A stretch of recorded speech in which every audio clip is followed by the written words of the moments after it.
I walked into the bank to help my sister buy a used Honda, but I ended up filing a police report against my own mother in the lobby. She thought she could guilt-trip me into fixing my sister's credit, until the bank manager showed me that the reason my sister couldn't get a loan wasn't her bad history. It was the $100,000 in credit card debt she had racked up in my name while I was still a minor. The chair I was sitting in was cheap vinyl. Sticky. It was hot in there, or maybe that was just my blood pressure. My mother, Linda, was sitting next to me. She was humming. Actually humming. She had her hand on my knee, doing that squeezing thing she does. "You're a good sister, Victoria," she whispered. "Chloe needs this car for the new job. You know she can't take the bus. Not with her anxiety." Chloe. My younger sister. She was sitting on the other side of Mom looking at her phone. She looked bored. Not grateful. Bored. She was 22 but she acted 12. I was 26. A junior architect. I had an 800 credit score. I had worked 3 jobs in college to keep my student loans low. I ate ramen so they could eat steak. "Mr. Henderson will be right with us," Mom said, checking her watch. "Make sure you tell him you want the lowest APR. Don't let him bully you, Vicky." I didn't say anything. I just wanted this over with. I had agreed to co-sign for a $5,000 loan. That was it. Just enough to get Chloe a beat-up Civic so she could get to her waitressing gig. Mom swore Chloe would make the payments. Mom swore she would oversee it. The door opened. Mr. Henderson walked in. But it wasn't a stranger. It was Mark. Mark from high school. We were in AP English together. "Victoria?" he asked. He looked surprised. I saw the name on the file but I didn't realize. "Hi, Mark," I said. My face got hot. I didn't want him to see me like this. Dragging my deadbeat family across the finish line again. He sat down. He didn't smile. He looked at his computer screen. Then he looked at me. Then he looked at my mother. "So," Mom said, jumping in. "We just need a quick signature. Victoria has excellent credit. Perfect, actually." Mark didn't answer her. He kept typing. His brow furrowed. Vic. The silence stretched. Pat heavy. "Is there a problem?" I asked. Mark stopped typing. He took a deep breath. "Victoria," he said. His voice was professional but his eyes were screaming at me. "I can't approve this loan." "What?" Mom snapped. "That's ridiculous. Check again. She's an architect." "It's not about her income," Mark said. "It's the debt-to-income ratio. And the delinquencies." I laughed. A nervous, short sound. "Mark, come on. I have 1 credit card. I pay it off every month. I have 0 delinquencies." Mark looked at my mother. My mother stopped humming. She went very still. "Mark," Mom said, her voice dropping an octave. "Maybe we should discuss this privately. Without Victoria." "No," I said. "Discuss it right here." Mark turned the monitor around. I looked at the screen. I saw my name. Victoria N. Miller. And under it a list. A long list. Chase Sapphire. Balance, $14,000. Defaulted. Capital One. Balance, $8,000. Defaulted. Discover. Balance, $6,000. Sent to collections. MX Platinum. Balance, $22,000. Defaulted. There were auto loans. Personal loans. Even a payday loan from a place called Quick Cash. Total debt, $102,450. I couldn't breathe. The room started to tilt. "This isn't mine," I whispered. "Mark, this isn't mine. I've never had an Amex." "The accounts were opened 7 years ago," Mark said gently. "Some 6 years ago. The most recent one was last month." 7 years ago. I was 19. "But wait.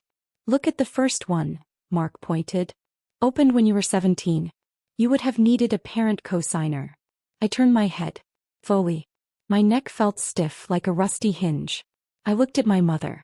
She wasn't looking at me. She was looking at her purse. Picking a piece of lint off the leather. "Mom," I said. She didn't look up. "It was a hard time, Victoria. Your father had just left. We needed groceries." "Groceries?" I pointed at the screen. $22,000 at Neiman Marcus? Is that groceries? I needed clothes for work. Chloe shouted. Suddenly she wasn't bored. She was angry. I have to look good for interviews. I looked at Chloe.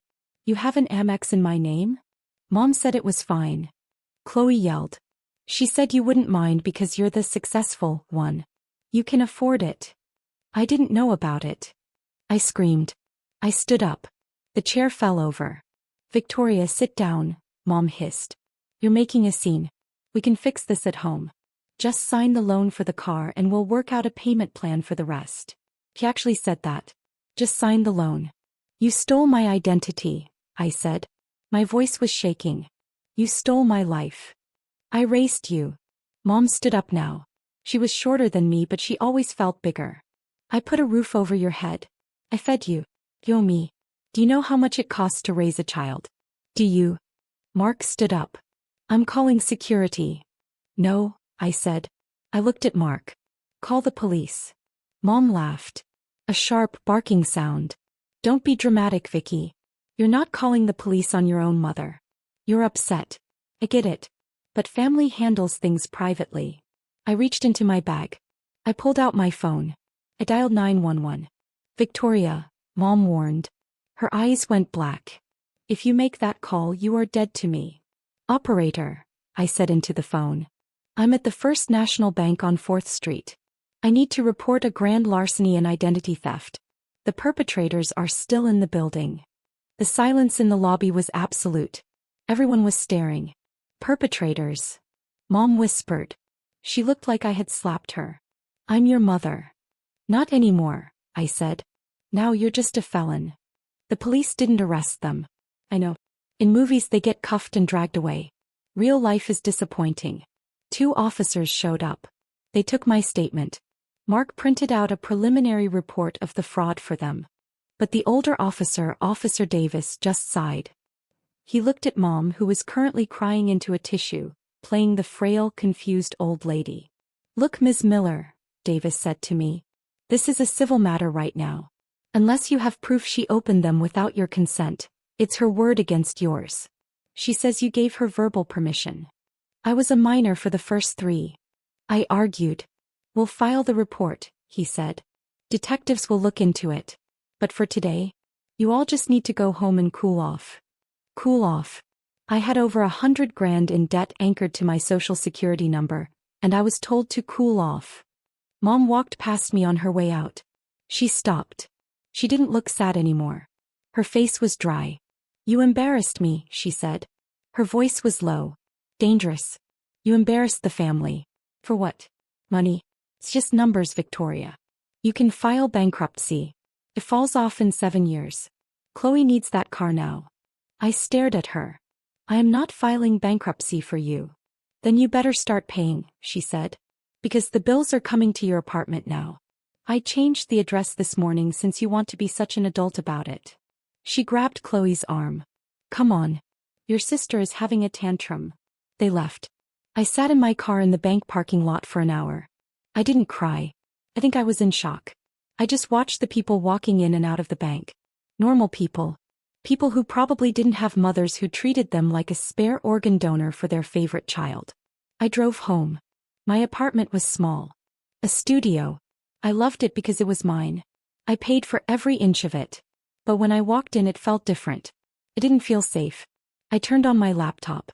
I pulled up Credit Karma. I pulled up Experian. I started digging. It was worse than Mark had shown me. It wasn't just credit cards. There was a utility bill for an apartment in a city I'd never lived in. There was a cable bill in Chloe's name but co-signed by me. There was a dental bill. Cosmetic dentistry. Veneers. Chloe had gotten veneers 3 years ago. I remembered that. Mom said, Grandma left her a little money. Grandma didn't leave her money. I did. Unknowingly. $5,000 for teeth. I sat on my floor. The sun went down. The room got dark. I looked at my bank account. I had $12,000 in savings. I was saving for a down payment on a house. That money was gone. Not literally out of the account, but functionally. With this much debt, I couldn't buy a pack of gum on credit, let alone a house. My phone buzzed. It was a text from Mom. I can't believe you. Chloe is crying her eyes out. She can't take the job now. I hope you're happy.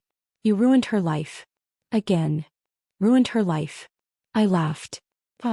A dry, rattling sound in the empty room. I looked around my apartment. My drafting table in the corner. My degree on the wall. The little basil plant on the windowsill. They wanted to take this. They wanted to burn it all down so they could stay warm for another 5 minutes. I stood up. I went to the kitchen. I made coffee. It was 9 p.m. Okay, I said to the empty room. You want to play games? Let's play. I didn't know how I was going to win. They had the advantage. They knew the system. Mom knew how to lie. She could cry on command. She had the poor single mother act down to an art form. But they didn't know one thing about me. They thought I was the quiet one. The pushover. The one who just wanted everyone to get along. They forgot what I do for a living. I'm an architect. I look for structural weaknesses. And I know how to bring a house down. The next morning I didn't go to work. I called in sick. I went to a lawyer. Not a strip mall lawyer. I went to the toughest shark in the city. A woman named Elena. She cost $400 an hour. I sat in her office. Glass walls. Mahogany desk. I laid it all out. The credit report. The police report number. The text messages. Elena listened. She didn't interrupt. She tapped a gold pen against the desk. But. When I finished, she sighed. Victoria, she said. I believe you. But the law is tricky here. Familial fraud is the hardest to prosecute. Why? I asked. Because juries hate it, she said. And because the banks don't care who pays as long as they get paid. If you claim fraud, the banks will investigate. But your mother will claim you authorized it verbally. She'll say you gave her the card numbers. Unless we have proof, hard proof, that she did this without your knowledge, it's a he said said situation. And the statute of limitations on the older debts has passed for criminal prosecution, though the debt is still valid. So I'm stuck. Not necessarily, Elena said. She leaned forward. We need a confession. Or a paper trail that proves you couldn't have signed those papers. I was in college for half of them, I said. 3 hours away. Good, she said. But not enough. Did she forge your signature?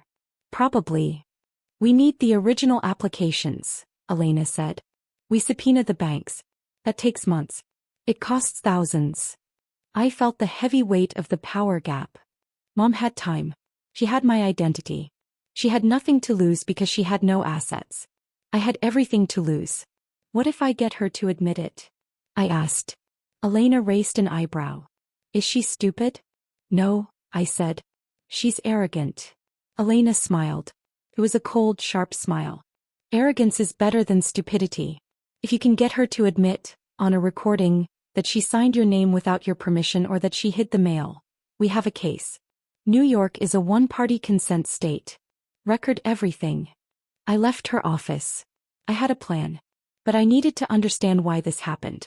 I drove to my old neighborhood. I parked down the street from the house I grew up in. It looked the same. Peeling paint. The overgrown hedge. Thought about high school. I was the nerd. The grinder. I did other kids' homework for cash. I worked at Dairy Queen. I saved every penny. Chloe was the star. She was pretty. Charismatic. But she had a hole inside her. Mom tried to fill that hole with stuff. If Chloe was sad, Mom bought her a new phone. If Chloe failed a test, Mom took her to Disney World. And when Mom ran out of money, she started using mine. I remembered something. Junior year. I applied for a student credit card to build credit. I was rejected. The letter said, too many active inquiries. I showed Mom. She said, oh, it's probably a mistake, honey. Just ignore it. Cash is king anyway. She intercepted the mail. For years.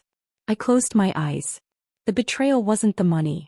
It was the fact that while I was eating peanut butter sandwiches for dinner to save for tuition, they were eating sushi on my dime. While I was driving a car with no AC in July, Chloe was getting veneers. They didn't just steal my money. They stole my labor. My sweat. My time. I looked at the house. My home. It wasn't a home. It was a parasite's nest. And I was the host. I started the engine. I wasn't going to yell at them anymore. I wasn't going to cry. I was going to go gray rock. That's a term I learned in therapy. Be boring. Be unreactive. Be a rock. If you give a narcissist no emotion, they get desperate. They get sloppy. I needed them sloppy. I drove to the electronics store. I bought 3 voice-activated recorders. Tiny ones. Size of a USB drive. Then I texted Mom. I've been thinking. You're right. We need to handle this as a family. Can I come over for dinner tomorrow? I want to apologize. It took 30 seconds for the reply. Thank God you came to your senses. 6 p.m.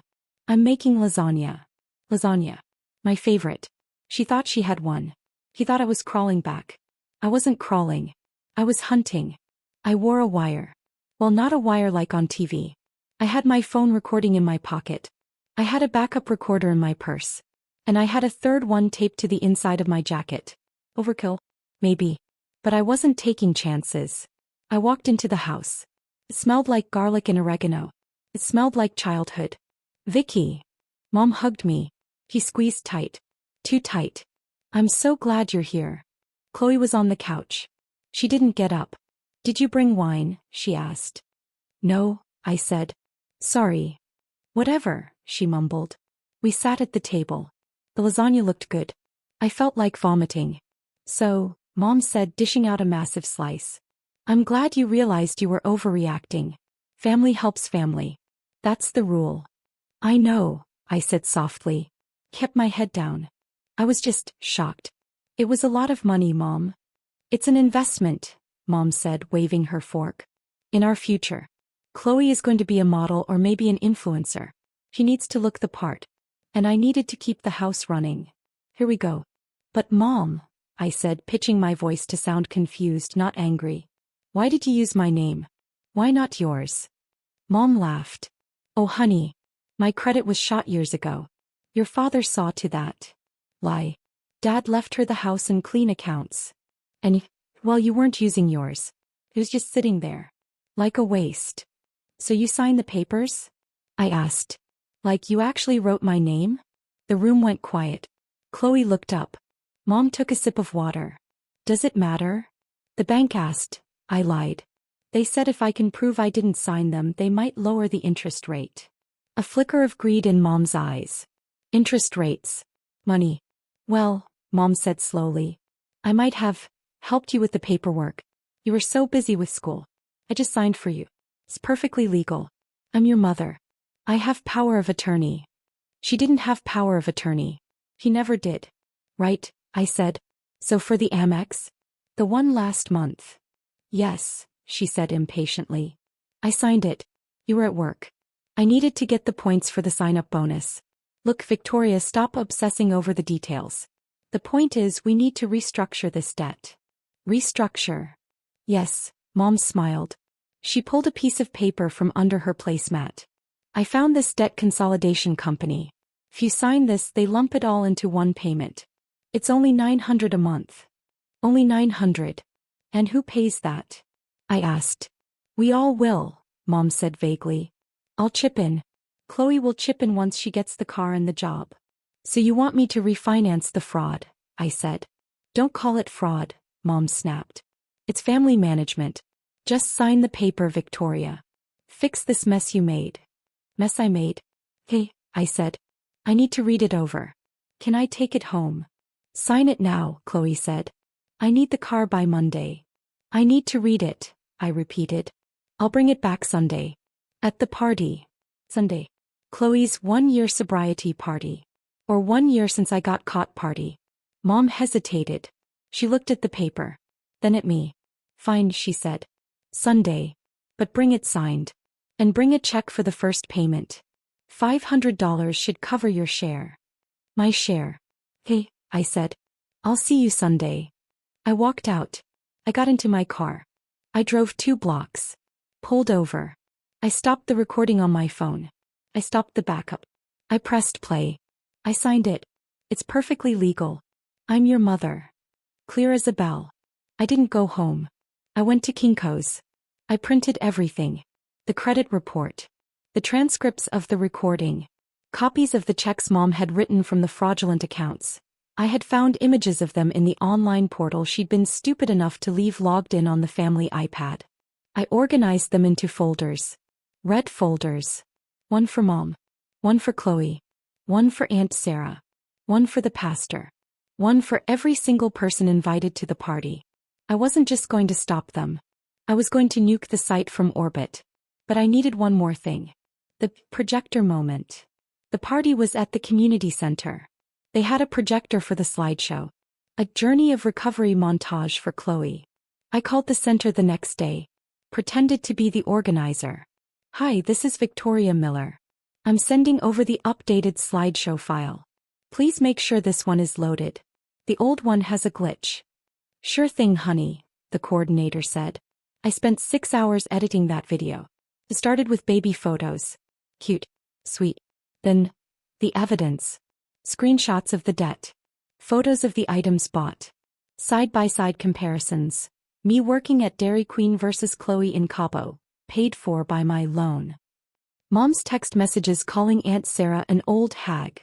Found those on the iPad too. And finally, the audio recording of the confession. I exported the file. File name, chloe_mp4. I sent it. Then I waited for Sunday. Sunday arrived. I dressed carefully. A white suit. Professional. I looked like the architect I was. Not the scared little girl they wanted. I drove to the community center. The parking lot was full. Mom had invited everyone. 50 people. Family. Friends. Church members. They were all there to celebrate Chloe's triumph. I walked in. Victoria. Aunt Sarah waved. Oh, you look so expensive. Hi, Aunt Sarah, I smiled. Just working hard. Mom rushed over. She looked nervous. Did you bring the papers? She hissed. I patted my oversized tote bag. Right here. And the check. It's all taken care of, Mom. Don't worry. He relaxed. She actually patted my cheek. Good girl. I knew you'd do the right thing. I took a seat in the back. Near the projector. The speeches began. Pastor John spoke about forgiveness. About second chances. Chloe went up. She cried. She talked about her struggle. She didn't mention that her struggle was funded by identity theft. Then Mom took the mic. I am just so proud, Mom said, dabbing her eyes. I have sacrificed everything for my girls. I have given every penny I have to make sure they succeeded. It hasn't been easy being a single mother. But looking at Chloe today, it was all worth it. People clapped. Amen, someone shouted. And Victoria, Mom gestured to me. My rock. She's always been the quiet support in the background. The quiet support. The wallet. Thank you, Mom, I said. I stood up. Mom looked confused. I wasn't supposed to speak. I actually have a little surprise, I said. A special tribute to everything you've done for us. For me specifically. Mom smiled uncertainly. Oh, that's sweet. Hit it, Jerry. I called to the guy at the A/V booth. Jerry gave a thumbs up. He pressed play. The lights dimmed. The screen lit up. Music started. Wind beneath my wings. Mom's favorite. Baby pictures of Chloe. Oh. Mom holding us. Oh. Then the music scratched. Stopped. A new sound played. The recording from Friday night. I signed it. You were at work. I needed the points. The room went quiet. On the screen, a bank statement appeared. Giant text. Amex Platinum Victoria Miller authorized user. Linda Miller total. $22,450. Next slide. A photo of Mom holding a Louis Vuitton bag. Text overlay. Purchased, October 12th. Card ending in 4590 Victoria's. Price, $3,200. A gasp went through the room. Next slide. Chloe in a bikini in Cancun. Text overlay. Spring break trip. Funded by Emergency Student Loan. In Victoria's name. Amount, $4,500. Turn it off. Mom screamed. Jerry. Turn it off. Jerry was fumbling. I had password locked the computer. I didn't, but he was panicked. The audio continued. Don't call it fraud. It's family management. Then came the list. I walked to the front of the room. I had my red folders. I started handing them out. To Aunt Sarah. To the pastor. To Uncle Bob. Here are the receipts, I said calmly. Page 4 shows where she used your birthday money, Uncle Bob, to pay off the minimum balance on a card she opened in my name. Uncle Bob opened the folder. His face went purple. Linda, he roared. Is this true? Mom was at the A/V booth trying to yank the cord. The screen finally went black. But the damage was done. The lights came up. Mom stood there. Her hair was messy. Her face was wild. She's lying. Mom screamed. He pointed at me. She's mentally ill. Victoria has been off her meds. She made all this up. I reached into my bag. I anticipated that, I said. I pulled out a letter. Dr. Eris, my psychiatrist. Note dated yesterday. Victoria Miller is of sound mind, taking no medication, and exhibits no signs of delusion. I held it up. Also, I said, pointing to the back of the room, I invited a special guest. The doors opened. Officer Davis walked in. And 2 other officers. Linda Miller? Officer Davis said. Mom froze. We have a warrant for your arrest, Davis said. Identity theft. Wire fraud. Forgery. And thanks to your daughter's recording, confession. Chloe screamed. Mom. Mom looked at me. Her eyes weren't angry anymore. They were terrified. Victoria, she pleaded. Please. Tell them to stop. I'm your mother. I looked at her. I felt nothing. No guilt. No sadness. Just relief. I know, I said. And I'm the victim. Take her. They cuffed her in front of the punch bowl. Chloe tried to run. She tried to slip out the side door. Miss Chloe Miller, another officer said, stepping in her way. We have some questions for you too. Regarding accessory to fraud and filing false documents. They didn't arrest Chloe then and there, but they detained her. The party dispersed. It was chaos. People were reading the folders. Aunt Sarah was crying, apologizing to me. Uncle Bob was on the phone with his lawyer. I walked out to the parking lot. The sun was shining. It was a beautiful day. I drove to a garden center. I bought a basil plant. A big one. Epilogue. 6 months later. Mom is currently serving 2 years in minimum security. She took a plea deal. She had to sell the house, my childhood home, to pay restitution. The house is gone. Strangers live there now. I don't care. Chloe got probation in community service. She has to work. Real work. She's cashiering at a grocery store. Her wages are garnished to pay me back the rest. My credit score is back to 780. Took months of calls. Fraud affidavits. The police report and the conviction judgment made it easier. The banks wiped the debt once fraud was proven in court. I didn't just get my credit back. I got my life back. I bought a house. A small fixer-upper with a porch. Yesterday I was painting the living room. Sage green. My phone rang. Collect call from Linda. I looked at the screen. I thought about answering. I thought about hearing her voice. Maybe she was sorry. Maybe she changed. Then I looked at my wall. My fresh, clean wall. I pressed decline. Then I blocked the number. I put the phone down and picked up my paintbrush. I had work to do. And for the first time in my life, every stroke was for me.